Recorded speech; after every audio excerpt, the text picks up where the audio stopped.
There has never been a better infomercial for school choice than Democrats on television pushing critical race theory. Wilkow starts now.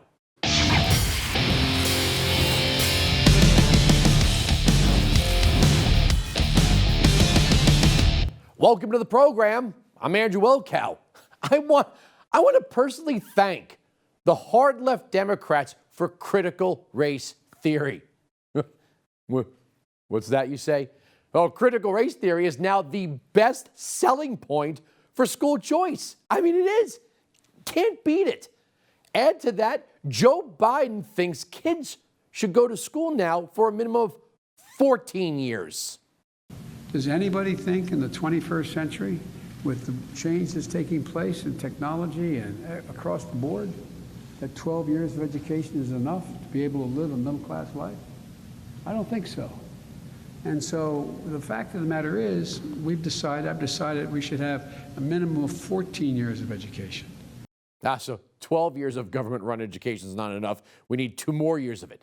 Let's not forget that the Democrats also want to provide free pre-K. So they want the kids under their influence from like 2 to 20.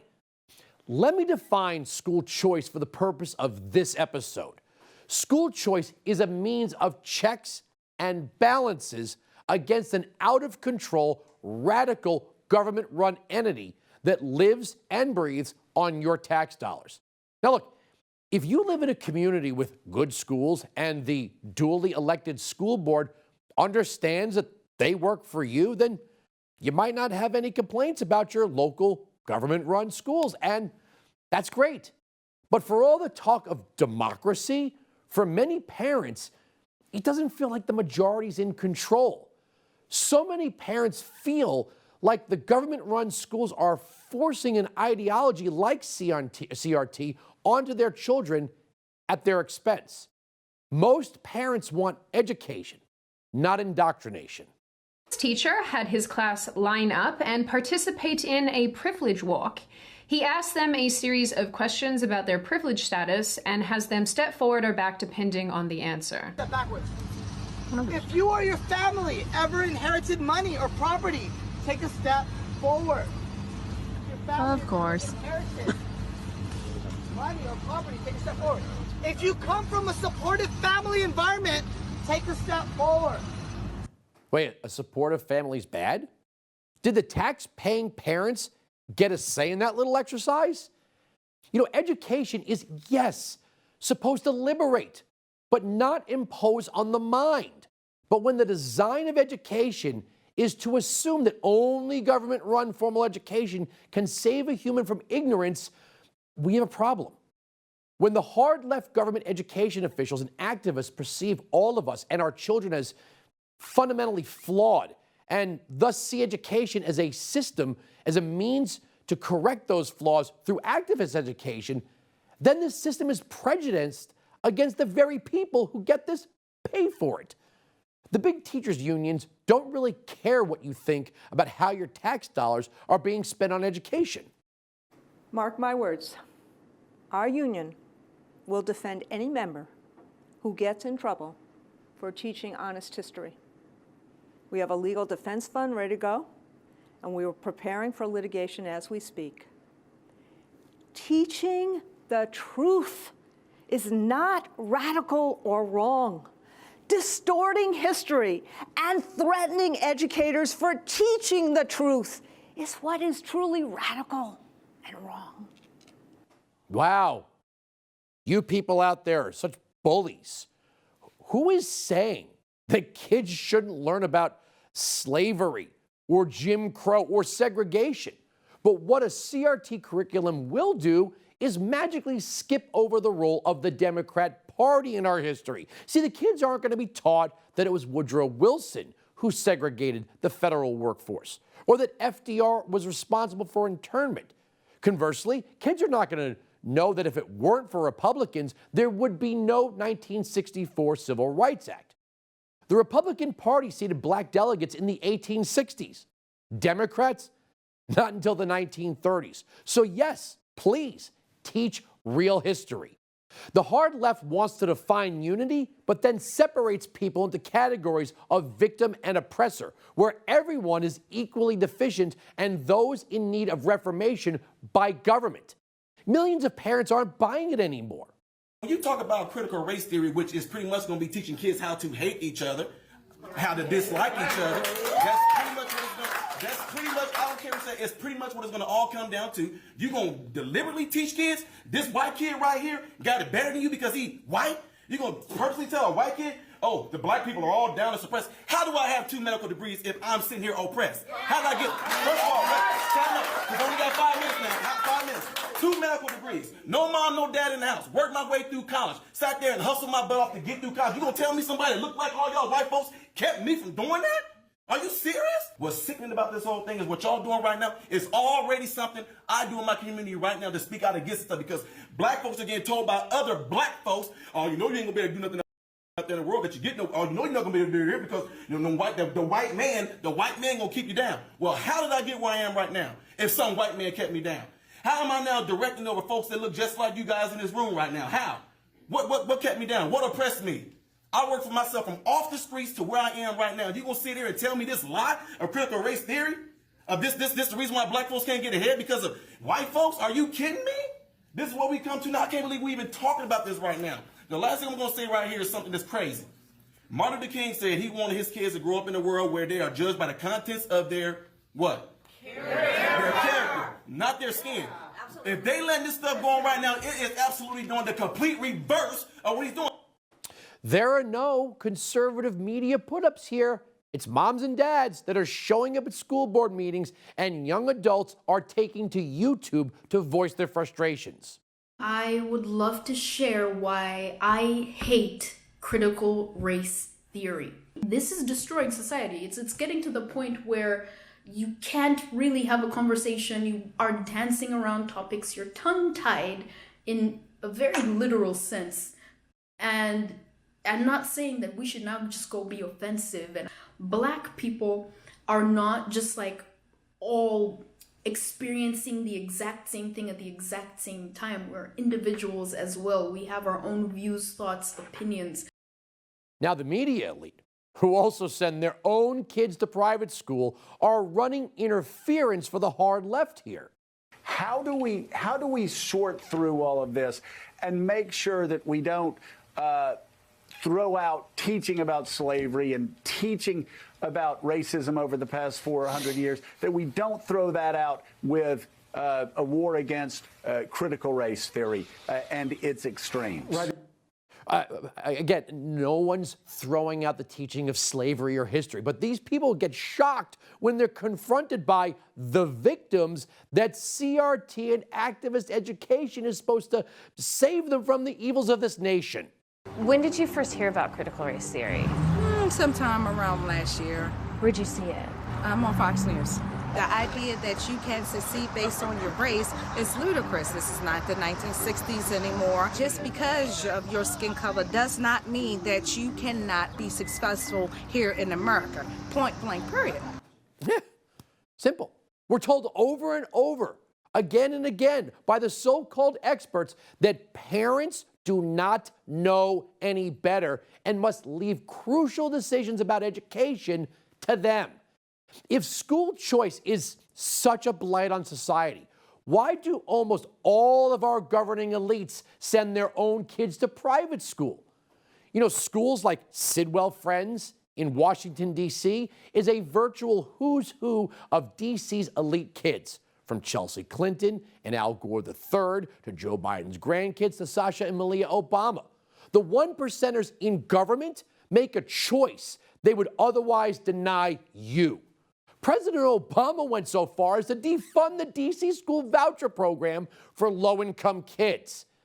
You know, in the big Democrat-run cities, it's kind of par for the course, even for the people who are paid with tax dollars to educate the kids, to send their own kids to private school, like in Chicago, for example.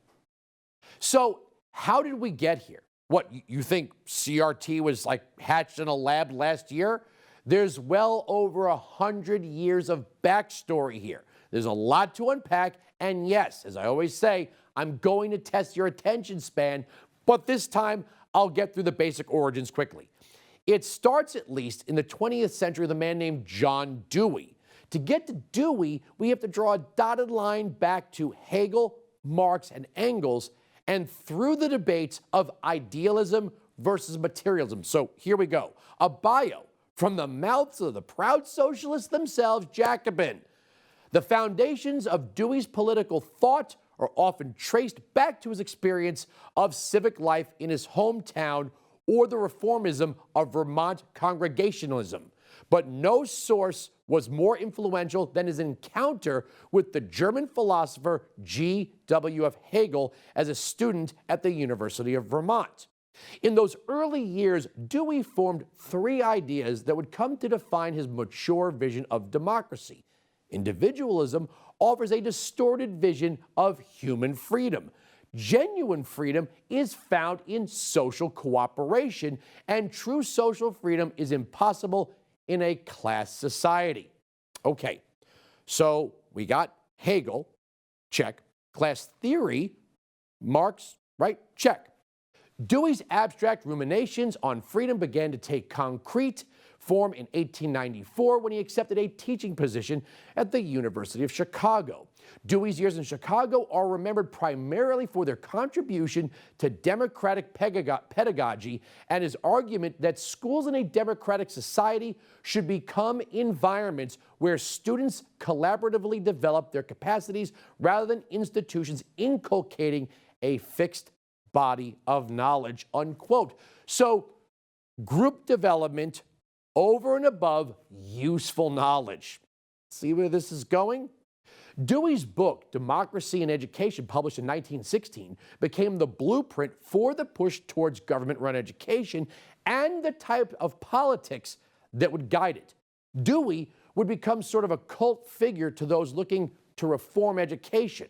Now, reform to a progressive socialist doesn't mean to improve, but to impose their ideals by using the guise of the need to reform, even if none exists. Yeah, again, improving is a different concept.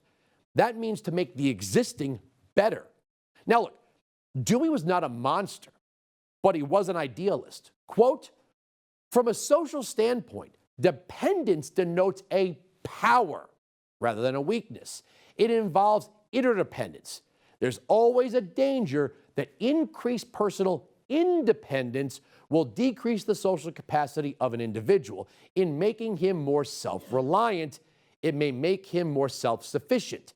It may lead to aloofness and indifference. It often makes an individual so insensitive in his relations to others as to develop an illusion of being really able to stand and act alone, an unnamed form of insanity which is responsible for a large part of the remediable suffering of the world.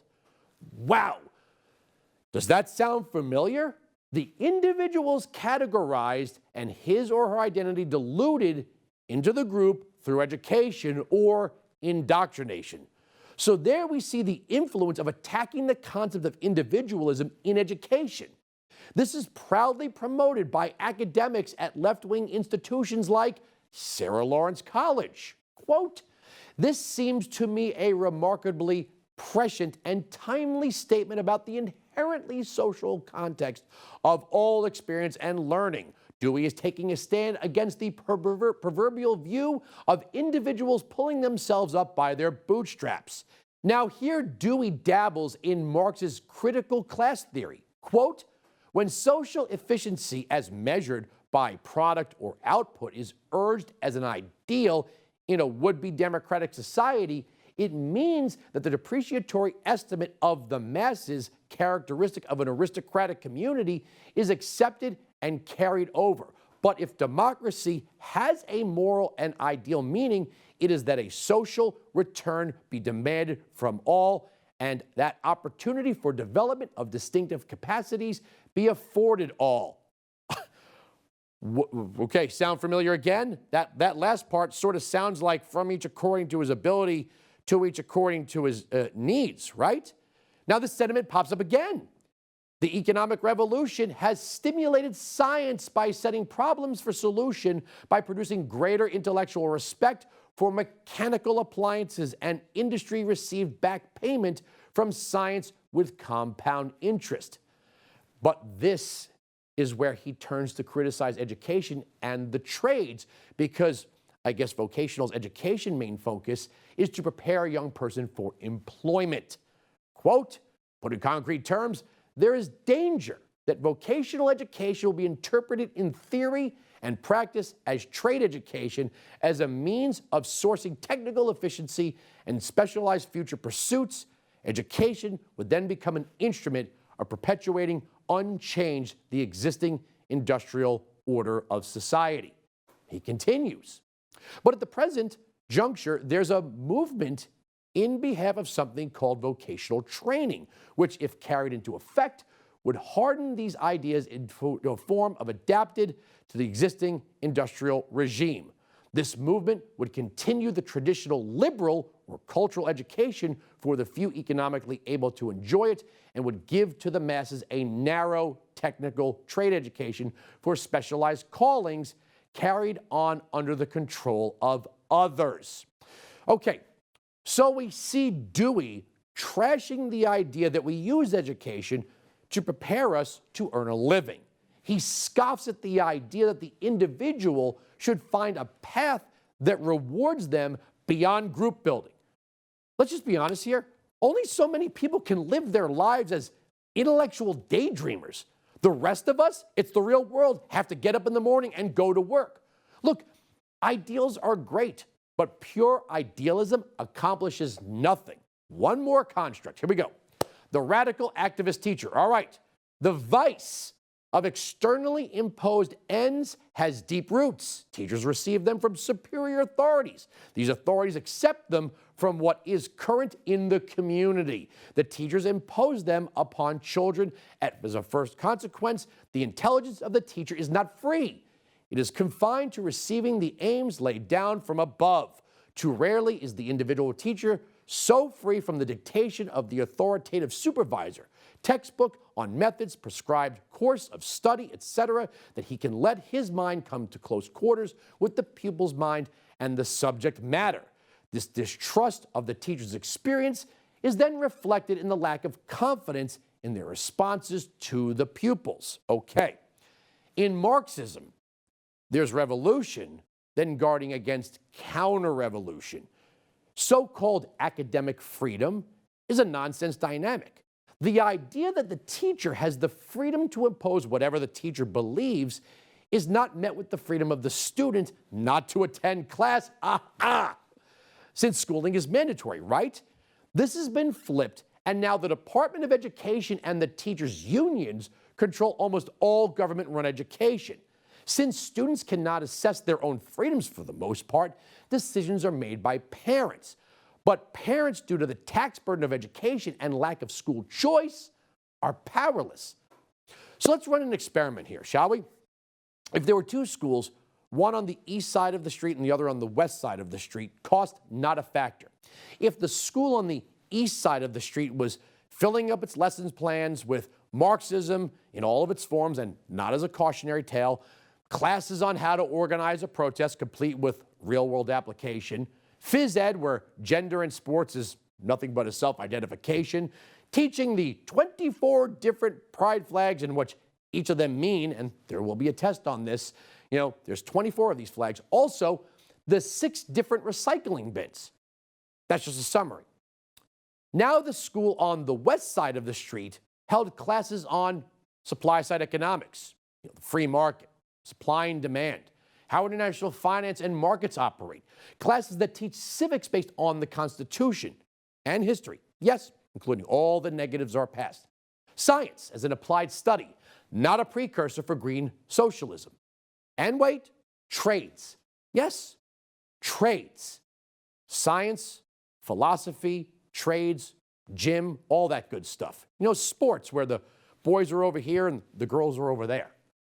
Now, which do you think 90 to 95% of parents would choose? You know the answer. So here's the argument. Thank you to all the radicals on the left pushing CRT. All it's doing is forcing otherwise tepid parents to look at school choice as a political option. Critical race theory is just Marxism in a cheap suit. These educators are not educators. They're political indoctrination agents. No child of any race or socioeconomic status can benefit from this hard left radical form of education. Okay, well, maybe one or two kids if they're chosen by the elite. But it does not serve the purpose of the individual who will have to live a life in the real world. Durability for the majority comes in the form of a system that prepares all kids to use the best of their faculties to earn a living. The Oxford Dictionary definition of idealism is the practice of forming or pursuing ideals, especially unrealistically. This is the real world. All the idealistic dreams of the doughy-eyed Deweyites cannot change that. The world does not turn or advance because of faux intellectual layabouts. Of course, intellectual pursuits are wonderful, but there must also be balance. And parents must be free to choose what is best for their kids. Competition will make education better for all kids. Just like defund the police, this whole attempt to force hard left-wing indoctrination in the form of critical race theory is backfiring big time. And it's not just middle-aged, middle-class, evil, awful suburban Republicans rejecting this. It's everyone.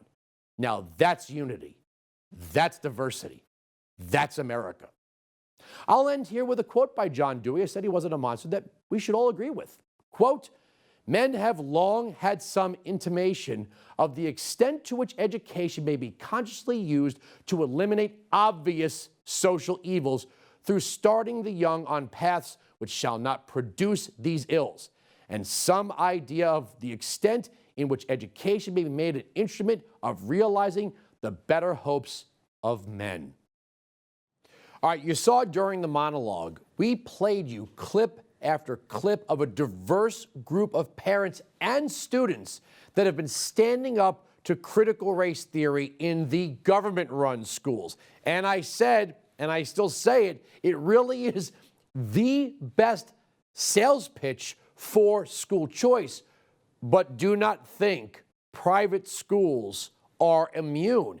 Actually, there have been some kids that have been expelled from private school because their parents actually spoke out against CRT, and we're talking about the parents who actually pay the tuition. Well, one such school is the Columbus Academy in Columbus, Ohio, and two of those parents are joining us right now. Andrea Gross, Amy Gonzalez, thank you so much for joining me. I can't believe you're going to tell us a story that I don't think people are going to believe.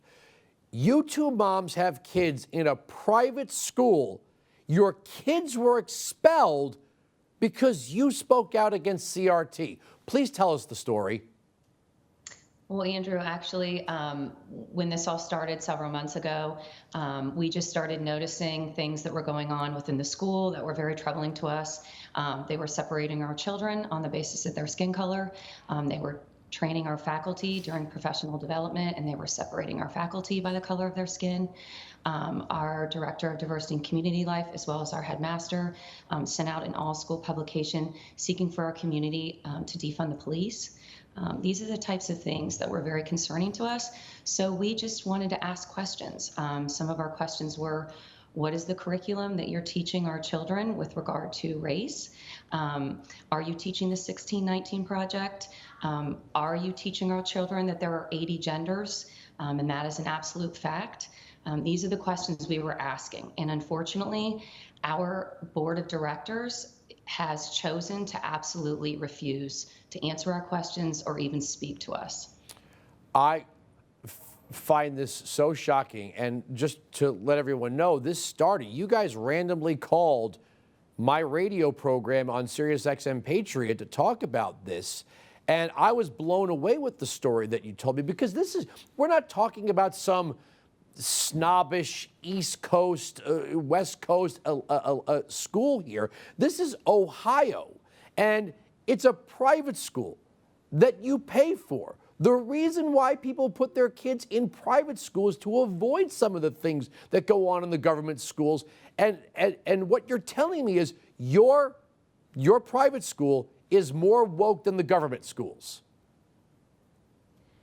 Correct. Yes. Actually, the National Association of Independent Schools is the governing body over our school. It is also the governing body over 1,800 private schools, including many of the schools that you've heard of in the newspaper, Brierley, Grace Church, Riverdale. And we have actually seen the training materials for the National Association of Independent Schools that they just most recently had. And you would be shocked at the things that they are teaching our teachers to teach our children. For example, the keynote speaker for that, for the National Association of Independent Schools, was the author of the 1619 Project. This is their agenda. And I would say they are more wanting this to be pushed forward. Absolutely. And at low estimates, there are, we would average to say, if there were like 1,000 kids per school, I mean, it could be upwards of 1.5, 1.8 million children, not including the faculty that are affected by this. At our school, it's 3-year-olds through 12th grade, and they do start with 3-year-olds. How old are your kids? How old are your kids? How old are they? I have one daughter, and she will be going into 6th grade this year. And I have 2 daughters, and my youngest daughter will be going into 6th grade as well. And my older daughter is a rising junior. So, and but all of our children, they have been at this school since they were in preschool, since they were 5 years old. And this is the only school they have ever known. I'm blown away by this. My daughter is also going into 6th grade. My middle child is going into 3rd grade, and my youngest is going into kindergarten, also in a private school. All 3 of them. My daughter's been there since she's in kindergarten, and they are as transparent can be with us. And I'm just talking about this little local, community Catholic school with not very high tuition. I got to ask, what was the timeline between when you started speaking out and when they expelled your children, and how did they deal with it? Did your children become an unwelcome presence? Were they treated poorly by teachers? Did they lose friends? How were you told your kids were no longer welcome? We received a letter in June after school was already out for the year, in a dramatic fashion, hand-delivered by a court process server. Just telling us that they were not welcome to come back. And it was because we had broke a positivity contract. We had spoke out. A positivity contract? Yeah. What's a positivity contract? That the way that we talk to the media, and so that did not facilitate that we could have civil discourse. But the interesting thing is, on February the 22nd, our head of our board of directors actually sent Amy and I an email where he gave us written permission, and I'll quote it loosely, that any parent is allowed to speak to any outside third party at any time regarding the school or leadership. And that was sent to us before we spoke to anyone. The only reason we spoke to anyone is because the whole time we wanted to keep this inside the Columbus Academy community. We felt like we can solve this. We're all people who are very interested in our children. We want the community to be successful. We want our children to be happy and successful. And we just felt like this is something that we could solve. All we wanted to do was communicate. But unfortunately, confront concerns with good ideas, and just be able to still have those conversations about race or politics, but within positive framework. Here's what I don't get. With a private school, what purpose does this serve? If you're spending above and beyond the taxes that you pay for the government-run schools, you want your kids to be prepared for college, for a career, right? Education's supposed to be of some use.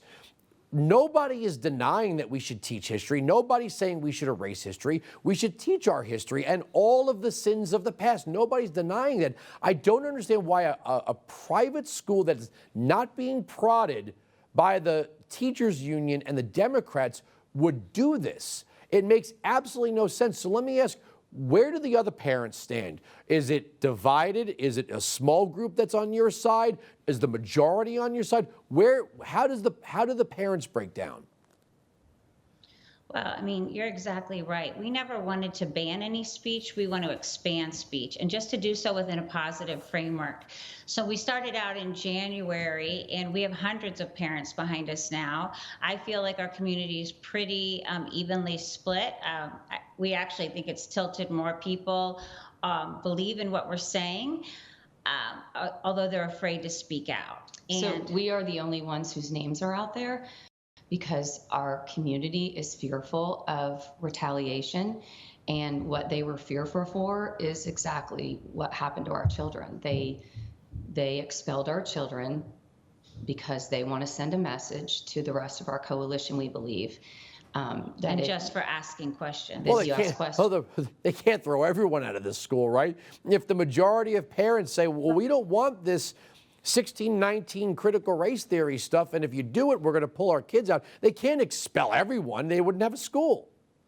Well, I think people are now so fearful to come forward. In fact, just this week, our head of school sent out a letter, a separate one to alumni and then one to current parents. The one to current parents basically stated that if you speak out, your kids will likely be expelled as well. They have expanded the rights of the school as to the conditions of how they can determine if children will be expelled, although they have not expanded any rights or given us any further information about, how they're meeting the needs of children, say, with learning disabilities or other minority groups. So what are your plans for the fall semester? Where are your kids going to be going to school next school year? Well, as of right now, unfortunately, because of the timing of all this, we really don't know. For example, my oldest daughter going to be a junior, this is a very crucial year, and this is really heartbreaking. So we just really haven't figured anything out, unfortunately. We're just trying to figure out, just really kind of taking it day by day. As you can imagine, it's pretty emotionally devastating to all of our kids, because when we had to explain to them that they were not allowed to go back, my youngest daughter actually asked me, what is it that she did wrong? And I had to explain to her, you didn't do anything wrong. But it's just hard for someone that's 11 to just kind of figure out, why is this happening? Why am I not allowed to anymore play soccer with my friends that I was going to be on the same team with, or, just be doing the running club and things with their friends that they're just used to doing. So well, it sounds horrible. Andrea, Amy, I got to leave it there. We will keep in touch with you. Thanks for joining us. Thank you, Andrew. We appreciate it. On a side note, no matter what the Democrats say, free money is keeping people from looking for jobs. From Axios, poll, 1.8 million Americans have turned down jobs due to unemployment benefits. Quote, of those actively collecting unemployment benefits, 29% said they turned down job offers during the pandemic. In response to a follow-up question, 45% of that group said they turned down jobs specifically because of the generosity of the benefits. Who is shocked by this? The Democrats can run around saying, well, all this COVID relief is not keeping people out of the workforce. Yes, it is. Free money makes people not want to look for jobs. All right, I'm going to bring on one of my colleagues here at BlazeTV. She's been all over critical race theory for months. She is the host of Relatable with Allie Beth Stuckey and the author of You're Not Enough and That's Okay, Escaping the Toxic Culture of Self-Love. Allie, thanks for joining us. Thanks for having me. One of the amazing things about the fight over 1619 and CRT is they're telling us that if we don't give in to them, we're against teaching history. And I, for the life of me, have not found one conservative who's against teaching the actual history of the United States of America with all of its sins and all of its bruises. But all of a sudden now, if we don't do exactly what they say, it's like we're, air fingers, quote, whitewashing history. Yeah, they're very good at these kind of rhetorical games. They're very good at constantly being on the offense and putting us on the defense, to where they're leveling these accusations that we didn't see coming, and so we're all of a sudden having to say, "Well, wait, no, we're not talking about that. We're not talking about erasing history. We're not talking about whitewashing history. We do want to teach everything. I've said that. You've said that."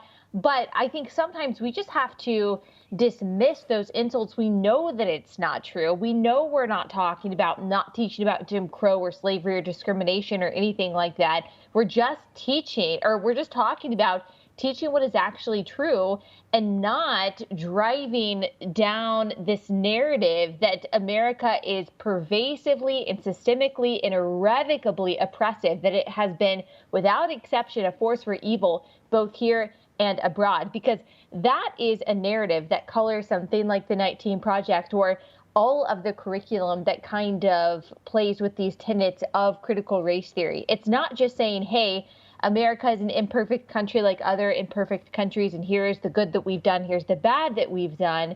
They actually try to kind of characterize America in a certain way and then fit stories and fit facts to fit that particular characterization. And so we just have to realize that they're doing that and educate people that that's what they're doing. But then we just have to keep pushing back and pushing back and pushing back, because that kind of bullying tactic is really effective on a lot of people who don't want to be called a racist, or they're afraid they're going to lose their job because of an accusation of racism. They don't want that reputation in their community of being a bigot. And so they say, okay, I didn't realize that I was, when I was pushing back against critical race theory, I didn't realize that that meant pushing back against real history. Okay, I'll just be quiet. No, you've got to dismiss that, realize it's a bullying tactic, and double down, because every parent out there who has concerns about this, you're right to be concerned, and you're absolutely right to speak up. Well, I don't understand how it benefits kids. If we're talking about unity, if we want to see kids, we want to see kids just be kids and not be obsessed with race like maybe previous generations. How does it help to line kids up? We played a video during the monologue, literally line them up and separate them by race, and then bring in things like, if you've had a supportive family, step forward. Like, you want me to apologize for that? It's like, this is neither useful nor beneficial, nor does it build unity. You're literally dividing people. Yeah, that assumes that their goal is unity. And even though there are some people on the left who say that they want unity, the goal of the groups that are inspiring a lot of this curriculum, like Black Lives Matter or Ibram X. Kendi, or a lot of these academics that have been peddling critical race theory for a long time, they're very explicit that their goal is not unity. Their goal is actually everything that we fear, which is destruction of America's institutions. And they see that as very moral, because they see America's institutions as terribly and pervasively racist. They don't believe that we can work within the current system and just bring everyone together under, shared values. They don't want a colorblind society. They are actually very skeptical about a colorblind society. And so they see it. I mean, it depends on your definition of a goal and your definition of help. But if their goal is destruction of America as we know it, to rebuild what they would see as some kind of anti-racist utopia, which has never worked in the history of humanity. There are plenty of countries that could show us that. South Africa is one of them. But if that is their goal, then you kind of see how division and tearing people apart and pitting people against one another based on skin color, based on things that they can't control, the socioeconomic status of their family, whether or not their families have gotten a divorce, all of that kind of stuff. You actually see how division does help them accomplish the things that they want to accomplish if the goal is destruction, which they are very clear, these radical academics, that their goal is, in fact, division and destruction. I have a crazy theory on this. See, maybe you'll tell me I'm nuts, or you'll say I agree. I notice they have left out in many of these programs the history of the Democrat Party as it relates to things like, oh, Woodrow Wilson's the one that segregated the workforce, the federal workforce. FDR's the one that told Asians, you're no longer citizens, you're going to a camp. That sort of thing, right? When you hear Democrats talk about, Bull Connor or George Wallace or segregation or any of these things, they leave out all those guys were Democrats. They leave out it was the Democrats that filibustered the 64 civil rights legislation. So they say, well, the filibuster, that's an archaic, a political tool that breeds racism. We have to get rid of it. Well, you guys used it to stop the 64 civil rights legislation. Is that going to be in your CRT curriculum?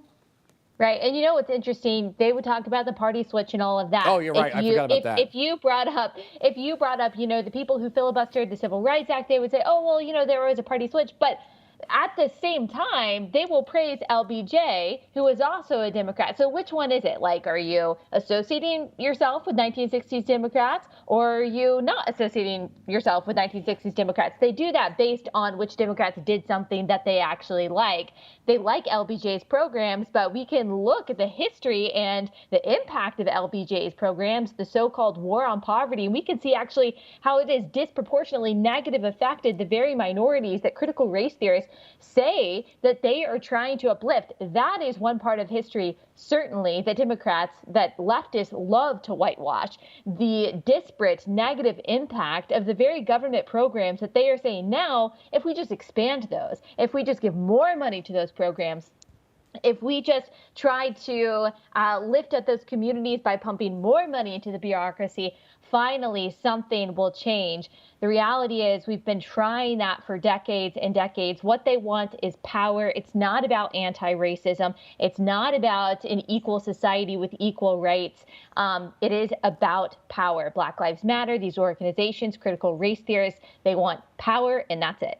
The one thing I noticed when I got a wrap here is that all of the black parents that have been speaking out about this have stood up and said to these school boards, how dare you tell me that my kids, or how dare you teach my children that they are victims and incapable and somehow deficient. It is amazing to watch a diverse coalition of parents get up and say, you're not going to not only divide these kids, you're not going to tell me my kids are somehow deficient. That's not why I send them to school. I think that is the most powerful part of this. And add on to my original hypothesis in the monologue, this has got to be the best sales pitch ever in the history for school choice. I mean, we conservatives have been saying this for forever. Got to have school choice. Got to have competition in the schools. Well, I think CRT is doing the best sales pitch ever. But Allie, I got to leave it there. Thank you so much for joining us. Thank you. All right, here we go. Time now for parting shots. And today's parting shot is that every single California education official that came up with this. Washington Examiner, headline, California drops new social justice math curriculum after critics say it would demathematize math. Quote, all students deserve powerful mathematics. We reject ideas of natural gifts and talents, reads another component of the framework arguing for the end of advanced placement courses. The belief that I treat everyone the same is insufficient. Active efforts in mathematics teaching are required in order to counter the cultural forces that have led to and continue to perpetuate current inequities. Oh, okay, so really smart people were attacking the idea of teaching math, the greatest equalizer. I'm old enough to remember when they said things like the English portion of the SAT was culturally biased and math was universal. So now, like Ebonics back in the day, they want to say, well, math is bad. We can't teach 2 + 2 = 4. Some people might get the answer wrong. Yeah, that's how math works. You're either right or you're wrong. We're right, they're wrong. That's the end of the story. The arguments on this television program cannot be broken. Make sure you catch me on SiriusXM Patriot Channel 125, noon to 3 East, 9 to noon West. From Dallas, Texas, I'm Andrew Wilkow. Thank you for watching Blaze TV.